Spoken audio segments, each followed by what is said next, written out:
What is up, you guys? My name's Edward. Welcome back to my channel. So today I'm bringing you guys a new Yaoi review. So I found this one that came out in the 80s, and yes, it does still surprise me that Yaois even existed back then because of the time compared to now. This one is called Be Boy Kidnapp and Idol. I think it goes like that. Came out in 1989. This is actually the decade where yaoi started to become animation, and obviously before that it was just a manga, so very interesting to, kind of know that in history. Unless I'm wrong, but I'm pretty sure I read that right. 26 minutes, pretty decent, and I'm really happy with it, surprisingly. So here we go. So pretty much we see this man, he's watching TV, and he starts kind of talking to himself about this idol that he's seeing on TV. Aquarius, he knows his height.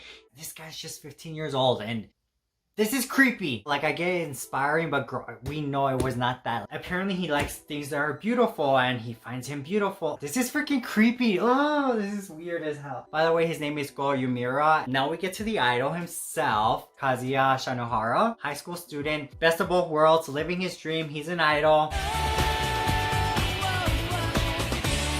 After practice, goes to meet up with one of his closest friends, Akiyoko Kudo. He's the same age as him, high school student, and he's a little bit intimidating, but for the most part, you can see that he's a really good guy and a really good friend as well. Little do they know, they're being watched by these very suspicious characters. So we see that Akiyoko really wants to sell Kazuya.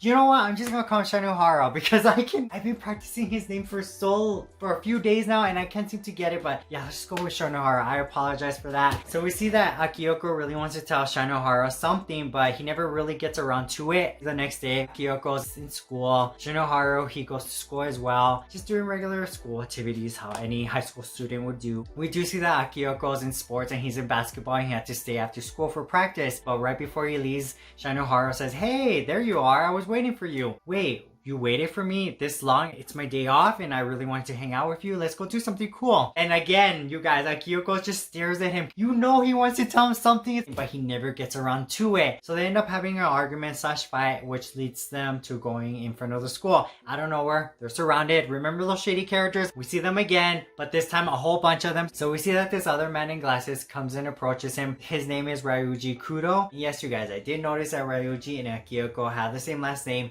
Are they related? I have no idea. "Hey Shanohara, we need to have a little discussion about your management." Try to fight it off. Sadly, they end up getting captured. So they're put into this room in like this warehouse, and they kind of start having this conversation. And finally, yes, finally, you guys, Akiyoko says what he's been wanting to tell Shanohara. He's gonna protect him. Yeah, confession basically. Yes, they kiss. I thought that was a really cute little moment for them. Sadly, it got interrupted because those bad guys come in, but then I get it, they're the bad guys, so I mean, we shouldn't be surprised, but still, forcefully getting Shanohara to go meet their boss so he can sign this contract. And apparently Shanohara already knew who they are because they have kidnapped idols, forced them into this contract, and then they drop them within a year. So this is when we finally meet the mastermind, obviously the guy that we first saw when the series started. He's a vampire!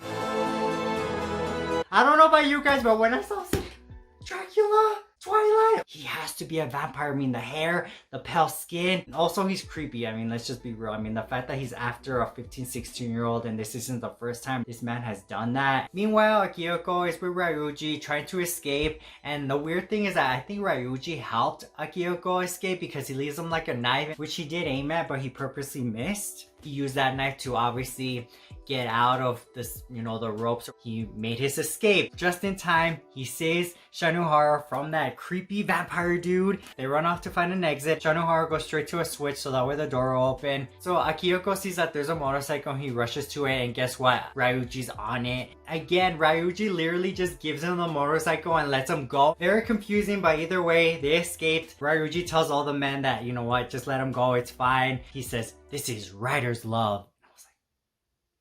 What does that mean? You guys, do you know? Let me know in the comments, because it's like, writer's love, what does that mean? Like, what does that mean? So yeah, they make it out, they escape, and that's pretty much the end of the story. Sadly, there's no manga, it was just an animation, but it would be cool if they do remake it. I would not mind if they did that. They can add so much more detail to it, like the characters, especially Ryuji, like why did he help them? That was a very confusing part right there. But overall, I will say I liked it. It's not my favorite, but I do recommend if you're looking for a yaoi just to watch for the heck of it, watch this one. One thing I will say that the music really stands out, very cinematic. cinematic, so you really get that movie feel. If you have seen this yaoi before, let me know in the comments if you liked it or not, and also would you mind a remake? You can let me know in the comments as well. Thank you guys so much for watching. I hope you guys enjoyed this review. Have a good one. Take care.